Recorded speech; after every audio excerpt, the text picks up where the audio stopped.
Captain Lee Taman stood on the bridge of the UES Indomitable, watching the stars drift by through the main viewport. His ship was small compared to the massive vessels other alien races used, but it was fast and quiet. That was what mattered. Out here in the empty regions of space, Captain, Navigator Park Sora called from her station. I'm picking up something strange on the long-range sensors. Multiple large objects in the Kepler 442 system. Taemin walked over to look at her screen. The system had been on their patrol route for months. It was supposed to be empty except for a few rocky planets and an asteroid field rich in quantum crystals. Those crystals were important to Earth's new faster-than-light engines. How many objects, he asked. 12 ships, sir. Big ones. They're in the asteroid field. Sora's voice was worried. The size readings suggest they're at least 3 times larger than our biggest ships. Chief Engineer Kim Do-hyun looked up from his console.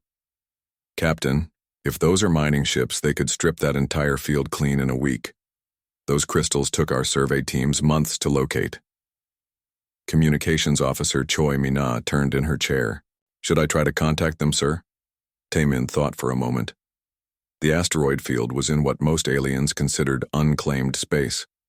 But Earth's colonial administration had been quietly surveying this region for over a year. They had plans for this system, even if they hadn't announced them yet. Yes, open a channel.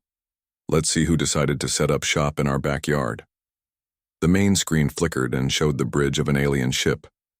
The creature sitting in the command chair was massive, with gray skin covered in scales and 4 arms.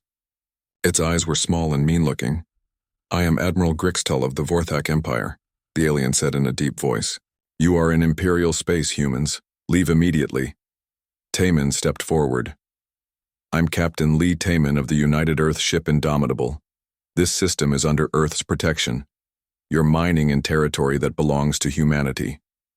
Grixtal laughed, a sound like rocks grinding together. Humans? You barely control 3 star systems. Your entire species could fit on one of my ships. This territory belongs to whoever is strong enough to take it. Admiral, I'm asking you politely to stop your mining operations and leave this system. These asteroids contain materials that Earth needs. And I'm telling you to run home to your little planet before I decide your ship would make good target practice. Grixtal leaned forward. You have 1 hour to get out of sensor range. The screen went black. Do-hyun shook his head. 12 dreadnoughts, Captain. Our weapons couldn't scratch one of them. Mina was checking her instruments. Sir, they're not just mining. They're setting up permanent structures. It looks like they plan to stay. Taemin walked back to his captain's chair and sat down. His crew was right about the size difference. The Vorthak ships were huge. But there were things about human space that the aliens didn't know. Things that Earth had kept very quiet about. Sora, how long until we reach communication range with Fleet Command? About 6 hours at our current speed, sir.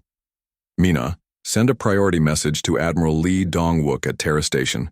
Tell him we have a Code 7 situation in Kepler 442. Mina's eyes widened. Code 7 meant unauthorized alien military activity in claimed Earth territory. Yes, sir. Sending now. Do-hyun looked confused. Captain, Terra Station is 30 light-years away. Even with quantum communication, it would take them days to get ships here. Taemin smiled slightly. Would it? Sora was studying her sensor readings more carefully. Captain, I'm detecting some strange readings from the outer system. They look almost like sensor ghosts. Sensor ghosts? Do-hyun asked. Readings that appear and disappear. Usually it means there's interference or equipment problems. Sora frowned at her screen. But these are too regular, too organized. Taemin stood up again. All stop. Hold position at the edge of the system. Sir? Sora looked surprised. If we're retreating, shouldn't we head back toward Earth space? We're not retreating, Navigator, we're waiting. Mina looked up from her console. Captain, I'm getting a response from Fleet Command. Message reads, understood, stand by for support. Admiral Kim Min-jae sends his regards. Admiral Kim Min-jae? Do-hyun looked puzzled. I've never heard of him. That's because he commands the ships that aren't supposed to exist, Taemin said quietly. The bridge fell silent except for the soft hum of the ship's engines. Outside, the Vorthak fleet continued its mining operations, completely unaware that they had just made a very big mistake. 3 hours passed. The Vorthak ships had already filled 2 large cargo vessels with quantum crystals. Grixtal had sent several more messages telling the humans to leave, each one more threatening than the last. Then Sora's console started beeping rapidly. "Captain, I'm detecting multiple hyperspace signatures. Something big is coming." The space around the Indomitable began to shimmer. What looked like empty vacuum started to bend and twist. Slowly, shapes began to appear. First 1 ship, then 2, then 5, then 20. Du Hyun stared at his readings in shock. "Captain, these ships, they were here the whole time. They were cloaked. The vessels that appeared were unlike anything the Vorthak had seen. They were human ships, but not the small exploration vessels the aliens were used to. These were warships, big ones. Mina, open a channel to Admiral Grixtal." The Vorthak Admiral's face appeared on screen again. This time, he didn't look quite so confident. His small eyes were darting around, probably looking at his own sensor readings. "Admiral," Taemin said calmly, "I believe you said something about target practice." Grixtal's mouth opened and closed like a fish. Behind him, Taemin could hear other Vorthak voices shouting orders and warnings. "How? Where did these ships come from?" "They've been here the whole time, Admiral. Watching, waiting, learning about your mining techniques." Taemin's voice was still polite.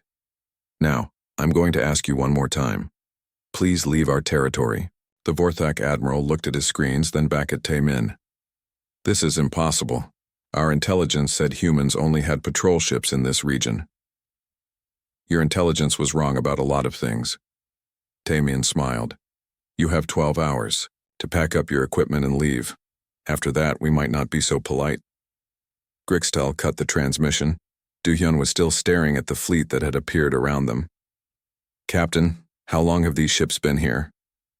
"About as long as we've been patrolling this region," Taemin said. "Earth has been busy, Do-hyun, very busy." Ambassador Yoon Ji-woo walked through the grand hallways of the Galactic Council building on Nexus Prime. The walls were covered with symbols from hundreds of different alien species. Most of them considered humans to be newcomers, barely worth noticing. Today, that was going to change. She entered the main council chamber, a huge round room with seats for representatives from every major species in the galaxy. At the center sat Chancellor Molveth of the Zephyrian Collective, a tall blue creature with 6 arms and silver eyes. "The emergency session will now begin," Molveth announced in a voice that echoed through the chamber. "We are here because the Vorthak Empire has requested immediate support for what they call an unprovoked human attack on their mining operation." Emperor Krathmos of the Vorthak stood up from his seat. He was even bigger than Admiral Grixtal, with darker scales and scars across his face. "Chancellor, my fleet was conducting legal mining operations in unclaimed space when human warships attacked without warning." Murmurs filled the chamber. Several alien representatives shook their heads or made sounds of disapproval. Humans were known for being peaceful, so this news was surprising to many. Trade Representative Velthun of the Merchant Federation raised one of his 4 hands. "If humans attacked a legal mining operation, they must face punishment. We cannot allow such behavior in civilized space." Jiwoo stood up slowly. Every eye in the chamber turned to her. She was small compared to most of the aliens present, but she had been chosen for this moment because she never backed down from a fight. "Honored council members," she began, her voice clear and strong. "Emperor Krathmos is mistaken about several facts. First, there was no attack. Second, the mining operation was not legal. Third, the space in question is not unclaimed." Chancellor Molveth's silver eyes focused on her. "Explain yourself, human." Jiwoo activated the holographic projector built into the council chamber floor. A 3-dimensional star map appeared above the center of the room, showing hundreds of star systems. "The Vorthak Empire has violated Terran sovereign space and must withdraw immediately." The chamber erupted. Aliens started talking loudly to each other. Some laughed. Others made angry sounds. Chancellor Molveth had to bang his gavel several times to restore order. "Ambassador Jiwoo," the Chancellor said when the noise died down, Humans control 3-star systems. Everyone knows this. You cannot claim territory simply by saying it belongs to you. Correction, Chancellor. Jiwoo touched a control, and the star map changed. Dozens of systems began glowing with a soft, blue light. Humanity has established territorial markers and infrastructure across 47 systems. What you call unclaimed space has been Terran territory for the past 18 months. The chamber fell completely silent. Even the quiet humming of the air systems seemed loud. Trade Representative Velton stood up quickly. This is impossible. Our merchant ships travel through those systems regularly. We have seen no human presence. Haven't you? Jiwoo touched another control. The hologram changed again, showing detailed images of space installations. Terran beacon satellites in the Rigel sector, mining platforms in the Wolf system, defense stations in the Proxima region. Emperor Krathmos pointed one of his massive fingers at the images. These could be fabricated. Anyone can create false holographic displays. These images were taken by your own ships, Your Majesty. Jiwoo's voice remained calm. We have been monitoring your fleet movements for quite some time. She activated another display. This one showed video footage of Vorthak ships passing through various systems. In the background of each video, small objects could be seen floating in space. Objects that looked like space debris or asteroids, but were clearly artificial when examined closely. Your ships passed within a few kilometers of our monitoring stations dozens of times, Jiwoo explained. Your crews never noticed them because they were designed to look like natural space objects. Chancellor Mulveth leaned forward in his chair. Even if this is true, 47 systems is a massive territory. How could humans establish control over so much space without anyone noticing? Because we are very good at being quiet when we need to be, Jiwoo replied. While other species focused on expansion and politics, humanity focused on preparation and patience. The Andromedian ambassador, a creature that looked like a walking tree, spoke up. What proof do you have that these installations are actually functional? Jiwoo smiled. Admiral Lee Tae-min, please respond. A section of the chamber's wall lit up, showing the face of a human military officer. Behind him, the bridge of a spaceship was visible. Galactic Council, this is Admiral Lee Tae-min of the Terran Defense Force. I am currently in the Kepler 442 system, where the Vorthak fleet has been conducting unauthorized mining operations. Emperor Krathmos stood up again. Admiral Grixtel reported that a small human ship ran away when confronted by our fleet. The UES Indomitable did withdraw to a safe distance, Tae-min agreed. However, the Vorthak fleet is currently surrounded. Surrounded? Krathmos looked confused. By one small ship? No, Your Majesty. By the 3rd Terran Battle Group. Another screen activated showing a tactical display. The 12 massive Vorthak ships were surrounded by nearly 30 human vessels. Some were as large as the alien dreadnoughts. The council chamber erupted again. This time the sounds were not just surprise, but fear. How is this possible? Chancellor, Mulveth demanded. Where did these ships come from? They have been stationed in that system for 3 months, Tae-min explained. Our cloaking technology has improved significantly since our last contact with the Galactic Council. Trade Representative Velthan was staring at the tactical display. Cloaking technology? Humans barely had functional starships 50 years ago. We learned quickly, Jiwoo said simply. Emperor Krathmos was looking back and forth between the displays and Jiwoo. This is a trick. Some kind of illusion. On the screen, Admiral Tae-min turned to someone off camera. Commander Han, please demonstrate our capabilities for the Council. The tactical display changed. One by one, the Vorthak ships began going dark. Their engines stopped glowing. Their lights went out. Their weapons powered down. We have used electromagnetic pulse weapons to disable your fleet's primary systems, Tae-min announced. No permanent damage has been done. This is simply a demonstration. The chamber was completely silent now. Every alien representative was staring at the displays in shock. Your ships are intact and your crews are unharmed, Tae-min continued. We could have destroyed them if we had chosen to. Instead, consider this a formal request to vacate Terran space within 24 hours. Chancellor Molveth finally found his voice. How long has humanity been planning this? Jiwoo looked around the chamber at all the shocked faces. We have been planning this since the day we first learned we were not alone in the universe. We just waited until someone gave us a reason to reveal ourselves. She touched the control panel again. The star map returned, but now it showed even more systems glowing blue. The Kepler incident is not an isolated case. Similar situations have been developing across what you call the frontier regions that are actually the outer borders of human space. Emperor Krathmos sat down heavily. How much space do you actually control? Enough, Jiwoo said quietly. And we are still expanding. Admiral Grixtel stared at his command screens in disbelief. Just moments ago, his 12 massive dreadnoughts had been the most powerful force in this system. Now they were floating helplessly in space while human ships surrounded them like hunters circling wounded prey. Engineering report, he barked at his crew. All primary systems are offline, Admiral, came the frightened reply. Power core is stable, but everything else has been shut down by some kind of electromagnetic attack. We can't even fire our defensive weapons. On the bridge of the UES Indomitable, Captain Lee Taemin watched the tactical display with satisfaction. The plan was working perfectly. Captain Han Min-seok, status report, he said into his communicator.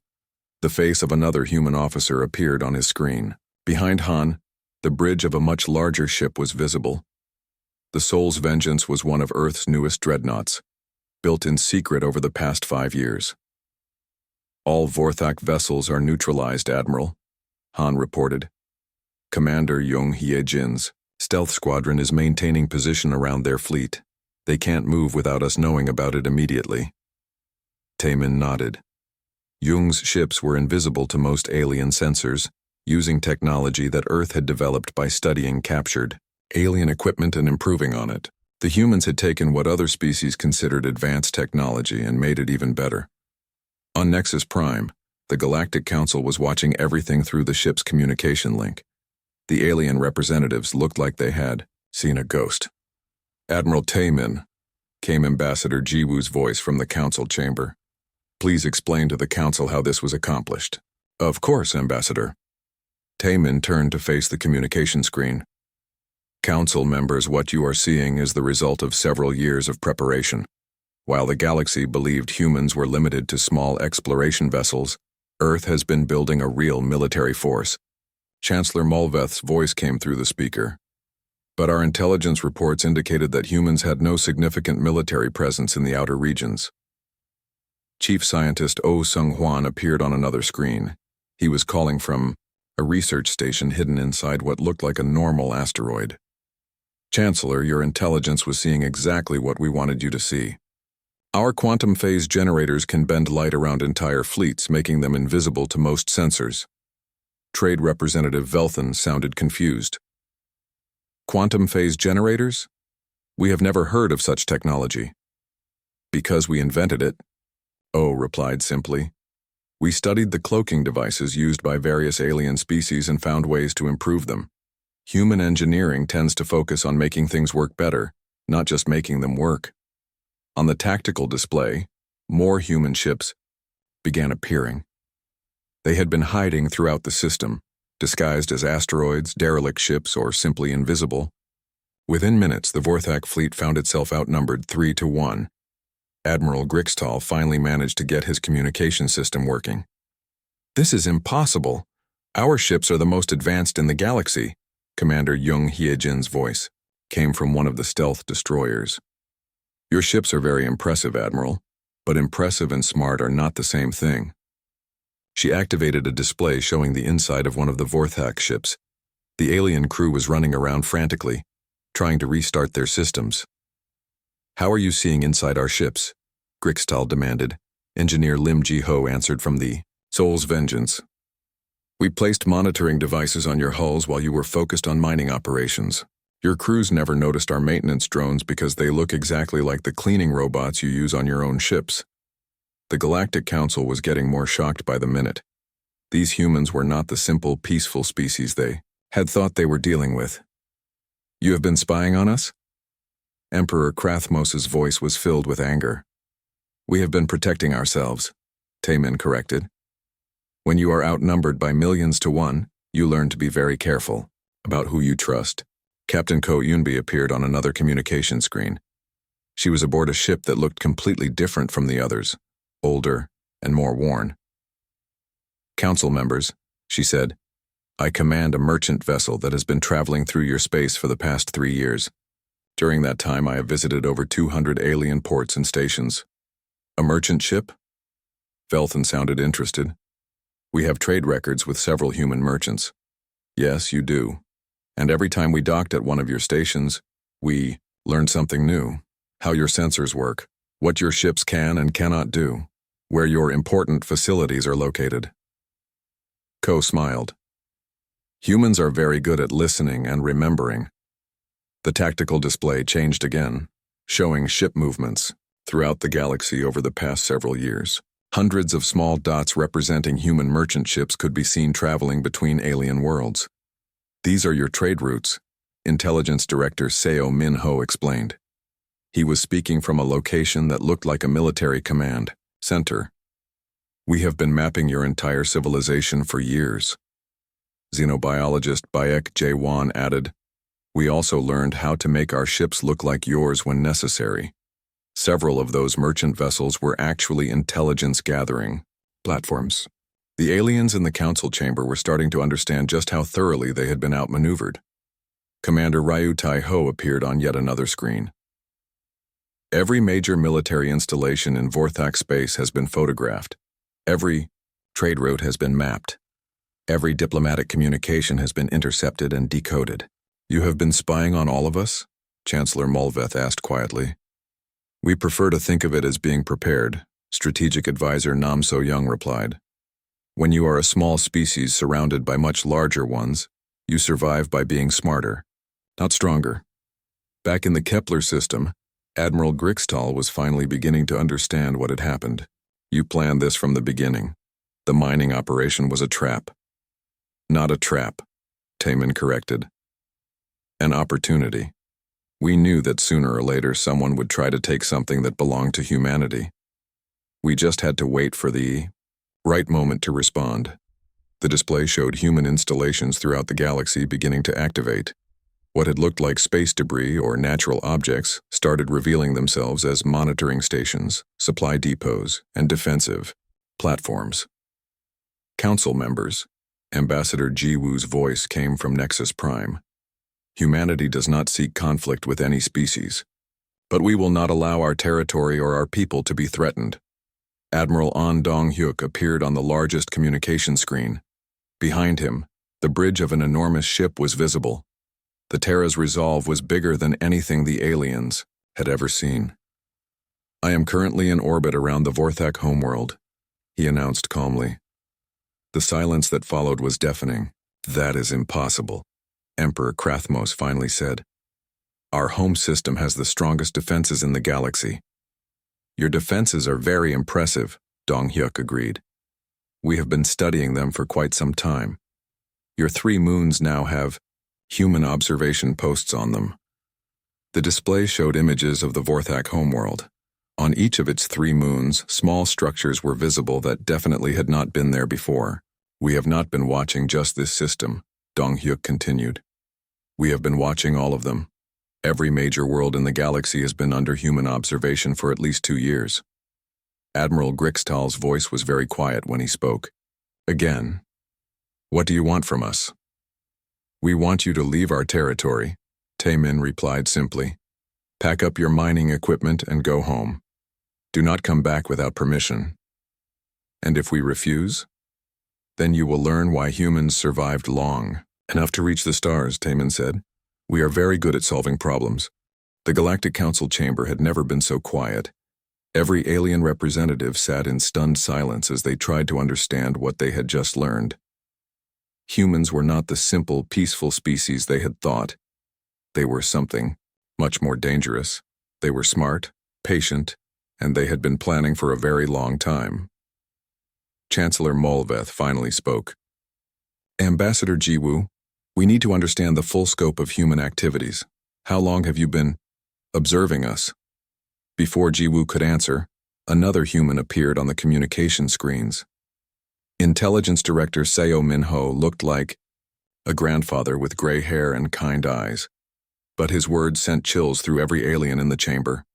Council members, humanity began gathering intelligence about galactic civilization from the moment we received our first alien communication. That was 43 years ago. 43 years? Trade Representative Velthan's voice was barely a whisper. We learned very quickly that we were not alone in a friendly universe, Min-ho continued. Every species we contacted was either hostile, dismissive, or saw us as potential resources to be exploited, so we made a decision. What decision? Asked the Andromedian ambassador. We decided to learn everything we could about you before we let you learn anything real about us. The chamber's main display activated, showing a complex network of connections spreading across the galaxy like a spider's web. Captain Ko Yunbi appeared on one of the communication screens. This is the Ghost Network, she explained. Over the past 20 years, humanity has placed monitoring devices throughout galactic space. Most of them are disguised as space debris or natural objects. The network was enormous. Thousands of small dots connected by lines of communication covered the entire galactic map.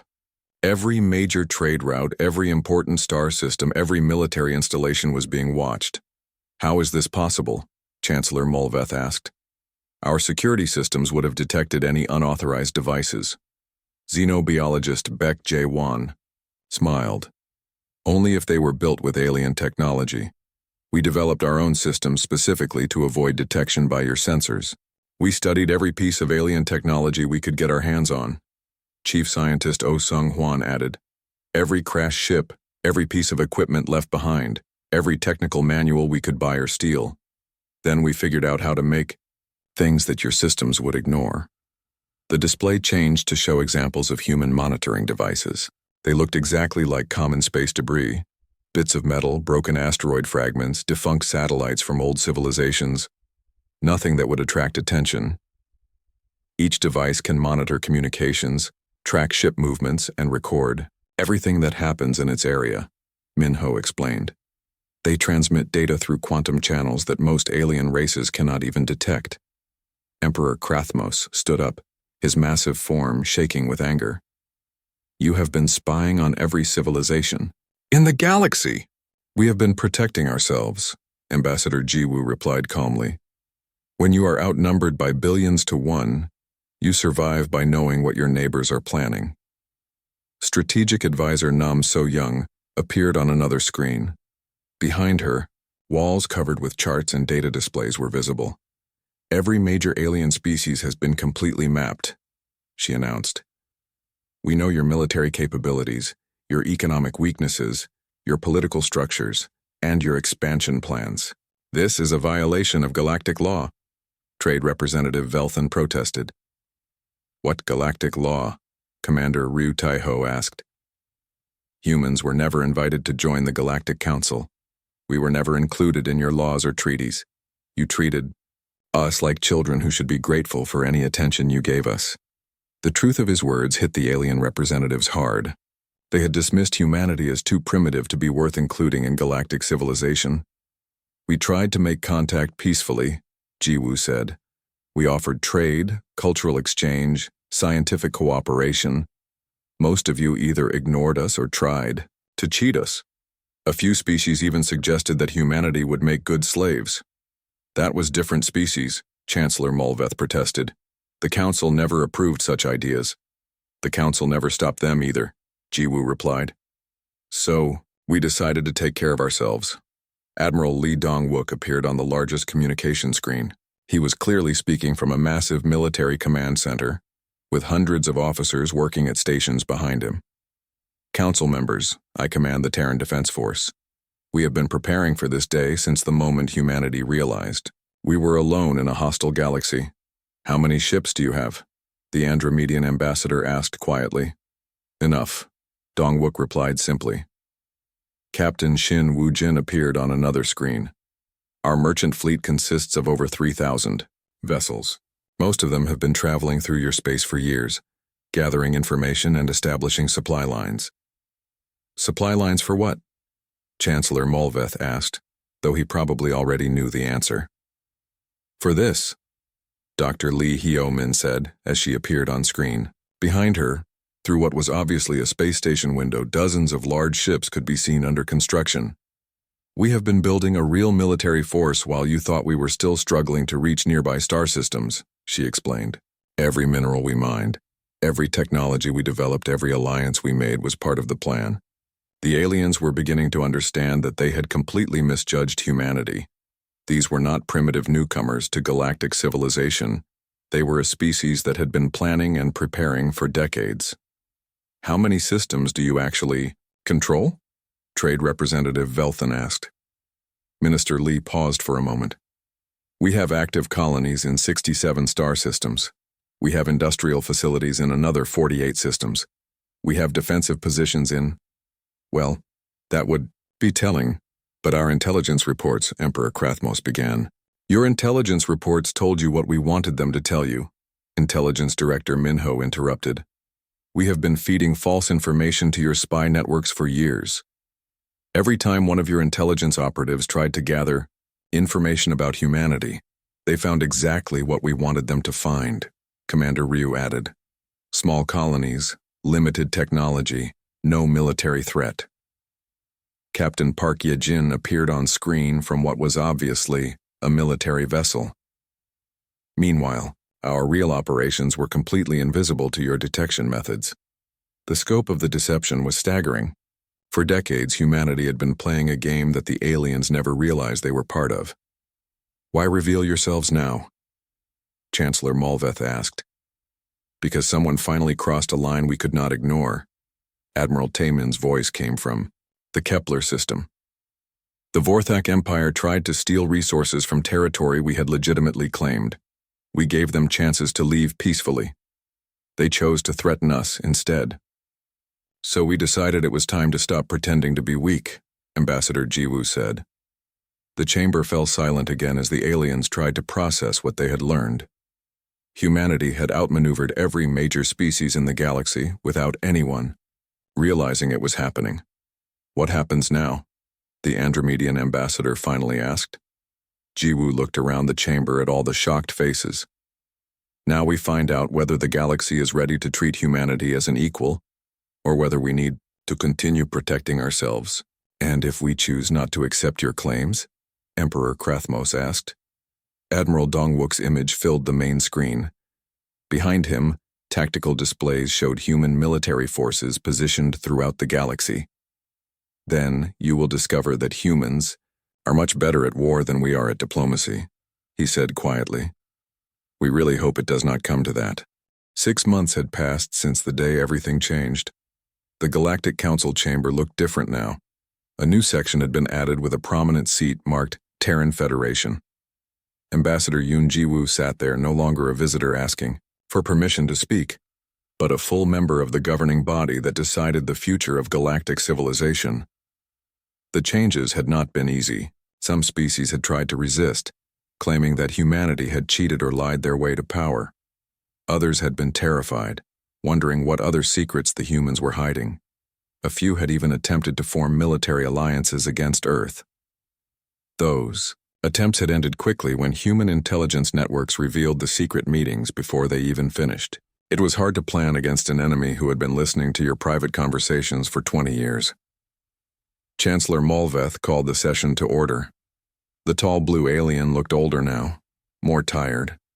Leading the galaxy had become much more complicated since humanity revealed itself. First item, he announced, trade negotiations between the Terran Federation and the Vorthak Empire. Emperor Krathmos stood up slowly. The massive alien looked different than he had 6 months ago. The arrogance was gone, replaced by something that might have been respect. The Vorthak Empire formally requests a trade agreement with humanity, he said. We offer access to our mining technology in exchange for human manufacturing techniques. Ambassador Jiwoo nodded. The Terran Federation accepts this proposal. We look forward to a profitable relationship. It was a strange sight. 6 months ago, these two species had been on the edge of war. Now they were negotiating like old friends. Trade Representative Velthan raised one of his hands. Ambassador, Jiwoo, many of our member species are concerned about human expansion. How much farther do you plan to spread? As far as we need to in order to protect our people and our interests, Jiwoo replied. However, we have no desire for conflict with peaceful neighbors. Dr. Lee Hyo-min appeared on one of the communication screens. She was now Terra's Minister of Galactic Affairs, responsible for managing relationships with other species. The Terran Federation has established a new policy regarding our expansion, she announced. We call it the Good Neighbor Policy. Any species that respects human territory and treats our people fairly will receive our full cooperation and support. And those who do not? Asked the Andromedian ambassador. We'll discover that humans have very long memories and very short patience for threats, Admiral Lee Dong-wook said as his image appeared on another screen. The threat was delivered politely, but everyone in the chamber understood it perfectly. Humanity was now too powerful to be pushed around and too smart to be deceived. Chancellor Molveth changed the subject. We have received several requests for human technology sharing. The Zephyrian Collective is particularly interested in your cloaking systems. We are happy to share certain technologies with friendly species, Dr. Lee replied.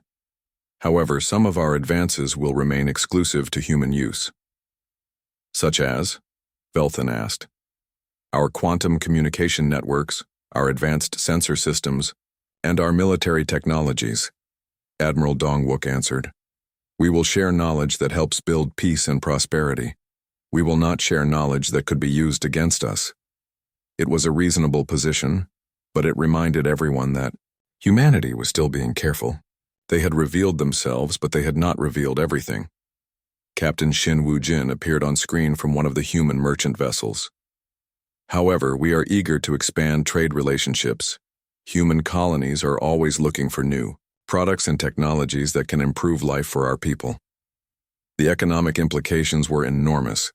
Humanity controlled dozens of systems rich in rare minerals and materials. They also had manufacturing capabilities that other species were only beginning to understand. Speaking of expansion, Chancellor Molveth said, we have received reports of human ships in the Outer Rim territories. Ambassador Jiwoo smiled slightly. The Outer Rim has many unclaimed systems with valuable resources. The Terran Federation is simply exercising our right to explore and develop new territories. How many new systems? The Andromedian ambassador asked nervously. That information is classified, Jiwoo replied. However, I can assure the Council that we are not approaching any territory currently claimed by member species. What she did not say was that humanity was expanding into regions that other species had considered too dangerous or too difficult to reach. Human technology and determination were opening up parts of the galaxy that had been impossible to colonize before. Admiral Grixtel appeared on one of the screens. The Vorthak officer looked very different than he had during their first meeting. The arrogance was gone, replaced by professional respect. Ambassador Jiwoo, he said, I want to personally thank Captain Lee Taemin for his restraint during our encounter in the Kepler system. My crew learned a great deal from working with human engineers to repair our ships. Captain Taemin sends his regards, Jiwoo replied. He was impressed by the dedication of your crew once they understood the situation. The relationship between the two species had improved dramatically. Vorthak engineers were now working alongside humans on several projects, sharing knowledge that benefited both civilizations. There is one more item, Chancellor Molveth said. Several council members have requested information about the full extent of human space. The chamber fell quiet. This was the question everyone wanted answered, but nobody wanted to ask directly. Jiwoo stood up and activated the chamber's holographic display. A star map appeared, showing the known galaxy. Blue lights began appearing throughout the map, marking human-controlled territory. The lights kept appearing, and appearing, and appearing. When they finally stopped, nearly a third of the galaxy was glowing blue. The Terran Federation currently maintains active colonies in 112 star systems, Jiwoo announced calmly. We have industrial facilities in 87 systems. We have defensive installations in a sufficient number to protect our interests. The silence in the chamber was absolute. Even the air circulation systems seemed to have stopped working. 112 colonies? Velthan's voice was barely a whisper. We have been busy, Jiwoo said simply. Emperor Krathmos found his voice first. How is this possible? Our long-range sensors show no signs of such massive colonization efforts. Captain Park Ye-jin appeared on screen. Your sensors see what we want them to see. Human colonies are designed to have minimal sensor signatures. Most of them would look like empty systems unless you knew exactly what to look for. The scope of human expansion was staggering. While other species had been fighting over a few dozen contested systems, humanity had quietly colonized hundreds of worlds. Are you planning to expand further? The Andromedian ambassador asked. Always, Dr. Lee replied. Humanity has learned that the galaxy is a dangerous place. The more territory we control, the safer our people are. Admiral Dong-wook appeared on the main screen. However, we have no interest in taking territory that belongs to other species. The galaxy is large enough for everyone. Chancellor Molveth looked around the chamber at the shocked faces of the other representatives. This changes everything. The balance of power in the galaxy has shifted completely. The balance of power was always an illusion, Ambassador Jiwoo said gently. You only thought you controlled it because you never bothered to look beyond your own borders. Captain Lee Tae-min appeared on screen from his patrol ship. Phase 2 has been authorized by Earth Command. We are beginning deep space expansion into the Galactic Rim territories. More blue lights began appearing on the star map, spreading into regions that no alien species had ever successfully colonized. Phase 2? Chancellor Molveth asked weakly. The next stage of human expansion, Jiwoo explained. We are moving into areas that other species consider impossible to reach. Within 10 years, we expect to have colonies in over 300 star systems. The aliens in the chamber looked like they had been hit by lightning. Humanity was not just revealing themselves, they were announcing plans to become the dominant species in the galaxy. But why tell us now? Trade representative, Velthan asked. Why not continue hiding your expansion? Because hiding is no longer necessary, Admiral Dong-wook replied. The galaxy now knows that humanity is not weak. Anyone who threatens our people or our territory will face the consequences. As if to emphasize his point, automated beacons throughout human space began broadcasting the same message in every known galactic language. You are now entering Terran space. Please respect local regulations and have a nice day. The message was polite, friendly, and absolutely terrifying in its implications. Ambassador Jiwoo looked around the chamber one final time. The Terran Federation looks forward to peaceful cooperation with all species. We hope that the galaxy is ready for a new era of prosperity and growth. But everyone in the chamber understood the unspoken message.